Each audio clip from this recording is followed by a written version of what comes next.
Hello, this is Steve, Dichroic Glass Man. We're going to cut another piece of Optimum glass. Geez Louise, I had no idea how rare this stuff was. Got quite a bit of it. Full sheets. Ready to sell this thing in increments. In fact, I'm looking at selling half sheets now. So this is a new texture as far as videos go, and it's called Avantique. It's really interesting glass. It's almost like a ripple. It's my favorite color is raspberry. Getting ready to put together a package of all raspberry, which ought to be kind of cool for those people. I think raspberry is one of the rarer colors, if there's such a thing. I've always found it one of the harder colors to get. Not sure there was any rare colors ever, but it seemed as though raspberry was a hard one to fetch. And I like the raspberry. Let's look at it. Beautiful. This is called Avantique. Looking at the back side of it through the light so that we don't get tremendous glare on it. It's really cool. It's not a ripple, but it's a ripple. It's wavy. It's its own glass. There's a very unique characteristic about it. Yeah, you can feel it. In fact, if I ran a pen over it, it's very it almost cannot tell which side is the top and bottom. It's very interesting in that way. Well, this is more radical. This would be very hard to cut. And as we all know, stained glass, for the most part, is cut on the back side or the flattest side. In some glass, it doesn't matter. Some sides are just as smooth as the others. But when you're talking textures, you definitely got to find the front and back. I've got my cardboard laid out so that I've got my cut lines up here, and I'm going to use my handy dandy little nylon square, running it along my straight edge down at the bottom. I determined that this was my flattest side. However, as you can see it's still very wrinkly. So this is sort of an advanced piece of glass called Avantique. Don't let it scare you. In the right circumstance, it's very cooperative. It might be a little intimidating at first, but it's very cooperative. Optimum is probably one of the easiest glass companies to cut their glass. Very responsive. I've found colors in other companies that wouldn't cut so well. Or even companies altogether. The old Kokomo, many people remember many years ago, it was one of the most difficult glasses to cut. Forms of glass to cut. Well, this stuff cuts like butter when the right circumstances are involved. Setting up a good square line here, so that, well, I should say coming off of the bottom as a square perpendicular line. So I'm just going to set the camera down. We're going to cut this. It's not intimidating. Make sure that your cutter, it has oil on it. That's very first. Well, let's don't forget, very first is to wear your safety glasses.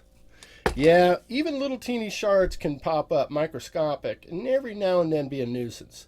Put on your safety glasses, or your regular glasses will work just fine.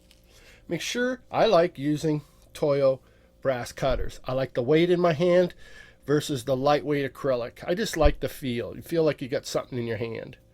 Make sure you've got oil on your cutter. Right here, all the way up at the tip. Make sure you got oil on there. And so, some people push, some people pull their cutter. Either way, I'm going to push and pull on all these pieces. A full sheet of Optimum glass, uniquely and coincidentally, and it works out really great, it's 20 inches wide by 40 inches tall. Well, that's 8 perfect cuts. Why cut a square foot out and then be left with a little piece? Besides, in a flat rate shipping box, you can't ship a square foot. There's no extra room for your padding. So the 10 by 10s is why I'm cutting these up in that size, because of the shipping. Works out fantastic. So I'll shut up and start cutting the glass. I'm going to pull this, but I'm going to do it with a confidence. I've repeated this in previous videos. Do not start, stop, or even lighten, crush. Be consistent. Whatever you're going to do, be consistent. I'm going to push the first one.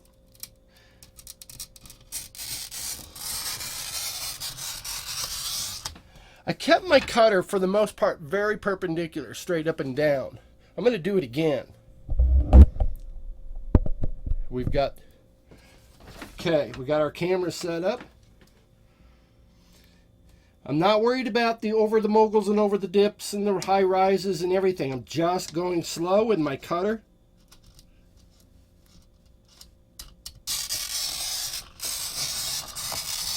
Pretty much straight up and down. Now the last one I'm going to pull towards me. Wow, I really liked that. That really felt cooperative. I felt like I really made my mark on the glass. And after all, we're not cutting glass. We are scoring it in a controlled way with a carbide cutter. That's all we're really doing. I'm going to turn my piece around, off to the edge.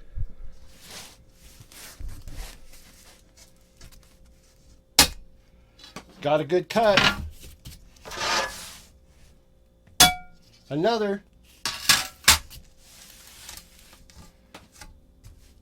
And another.